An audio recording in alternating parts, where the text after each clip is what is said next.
imagine the worst part of their lives will now be a Lifetime movie, it is no doubt surreal when the directors start calling action. So earlier today, I had a conversation about all of this with Steve and Olivia Gonzalez, the father and sister of Kaylee Gonzalez, who was one of the 4 students murdered in that house at 1122 King Road. I'm confused. There were 2 families that didn't want this case to go to trial, but I seem to remember there were 2 families that did. And I can tell you, as someone who's attended a few murder trials end to end, they are a pride-swallowing siege. They're exhausting.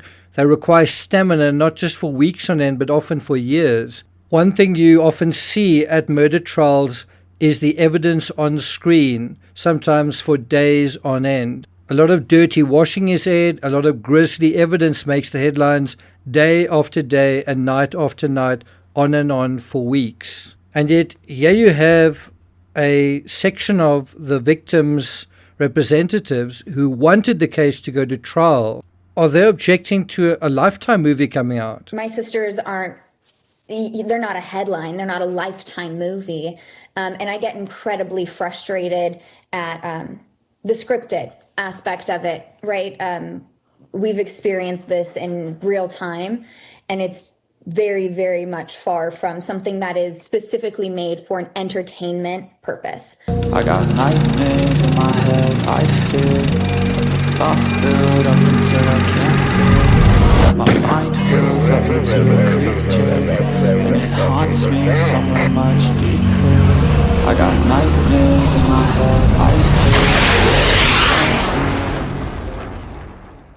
Again, nobody walks in your shoes. This is different, a little bit different, because we're used to documentaries, but yeah, this is like a movie, and it's shocking to know that somebody feels the confidence that they can just tell your story about your child. And I guess what I don't understand is News Nation has probably covered this case more than any other network, bumper to bumper, and telling the story. It's not her child either.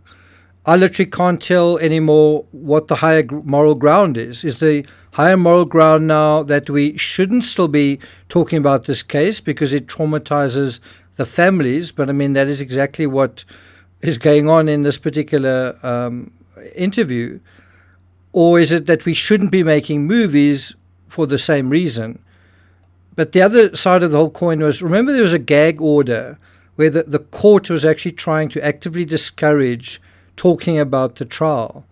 And yet that coverage went on regardless, especially on News Nation.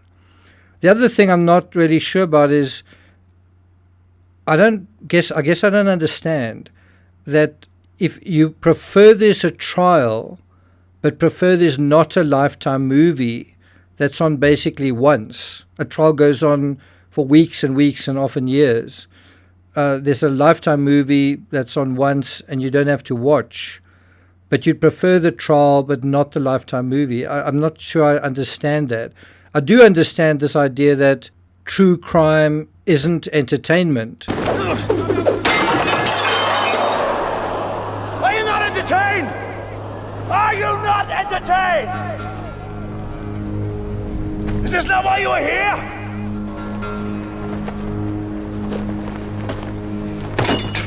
If there's anyone who understands the concept that this isn't entertainment, it's definitely me. I seem to be reminding people ad nauseum that we need to be authentic about this and not sensationalize and all that kind of thing.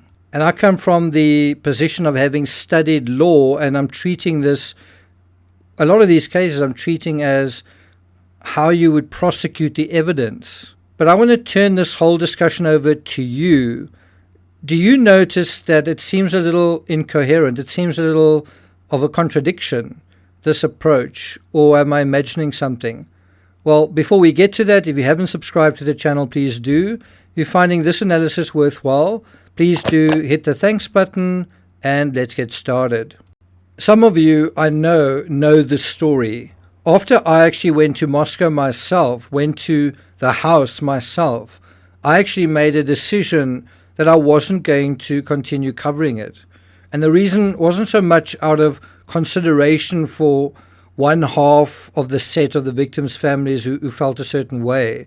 It was really out of consideration for all of the Idaho students that needed to complete their education. It was really out of consideration for when I was there, seeing the people that I saw firsthand, seeing the town that I was seeing firsthand, seeing the house firsthand, and seeing the people driving around it and walking around it and coming and going around it. And standing beneath that tower and looking over the whole fabric, not just that house, but how it connected to the rest. And I realized, they need to complete their education. And this is different to a crime happening in Boulder or in some other suburb. This is a student community. These are people who are starting their lives. They're at a very vulnerable point in their lives. And so I don't need to be convinced what it can mean to re-traumatize anyone, because when it comes to young people who, after all, are vulnerable, and if you think about it, one can imagine something similar is being felt at UVU right now, probably at a lot of campuses right now that are thinking about the same thing. I think the main difference is the area where Charlie Kirk was killed isn't a house, isn't the sort of landmark, a lived-in space that was destroyed, that house was. On the other hand, that amphitheater is likely to always echo with the memories, the haunted memories of an event the whole world got to see. If the moral high ground is to take the case to trial in order to find out the truth, I think we know the truth, and I think it's clear Bryan was never going to volunteer anything. So I'm not sure I understand the point of a trial in this case as a moral high ground argument. I say that as someone who was extremely disappointed the Chris Watts case didn't go to trial, because I feel society as a whole could really have benefited from that. I also think what's interesting, something interesting is happening in true crime, and I'm very aware that I don't want to be sucked into that cesspit. Okay, fine. You either die a hero or you live long enough to see yourself become the villain. And we know in that story, in that iteration, he did live to become the villain. Gotham's White Knight kind of became corrupted. And I kind of want to hand this question over to you guys. True crime creators want to be the heroes of the story. Journalists, investigative journalists, the same thing. They want to be there fighting for truth and justice. That's what it starts out as, like Harvey Dent. But aren't we seeing some becoming the villains themselves? They contaminate the narrative. They indulge in victimhood. Is that the lesson we want to learn here? That someone else is to blame and that we should feel sorry for ourselves and wallow in that victimhood? They are becoming the shock jocks trying to score a buck. They are trying to basically encourage us into this idea of entertainment, shock value entertainment, and nothing else. And I'm not saying all of that it originally starts in a good place, which is that we care about something, or we care about someone, we care about what has happened somewhere, and we care about justice to begin with. But then through all of these little tricks and ploys and manipulations online, all of the false shock value, all of the fake sincerity posing as a genuine desire for justice. And then what happens eventually? All justice is, all it becomes is a hypothetical. I'll never forget when Brian Enton, I think, went to Moscow, Idaho, and he made this statement where he said, wow, I'm quite surprised. We're telling these stories, but this is actually standing here. This is actually real. And I think when you catch yourself in that situation, and I have as well, you start to realize that you're losing your humanity in a way. Something isn't a story. It's not entertainment. These are real people, real places, real lives, and it's not hypothetical. Do you ever ask yourself how human the coverage is of some of these cases? Let me say that again. How human is the coverage of some of these cases? And are our responses human? Let's put those words on screen. How human is the coverage of some of these cases? are our responses human? Because every now and then it seems just as psychopathic as the crime and the criminals we're apparently analyzing. Do you ever get that feeling? And I guess what I'm trying to do here by making a video about this is remind us to genuinely care, to remember our humanity to our fellow man, and especially in the true crime space. I remember getting that feeling during the Gabby Petito docudrama on Netflix. I was appalled when I found out they had decided to spread Gabby's ashes basically at the site where she was murdered. I mean, can you imagine spreading the ashes of the victims of the Idaho 4 victims at that property that was demolished? Maybe they had a lot of fun there at a certain point, but the last moments of their lives, they were terrible. Do you think they want to be remembered at that spot? I don't think so. And so, do you mind if I frame this in a personal way?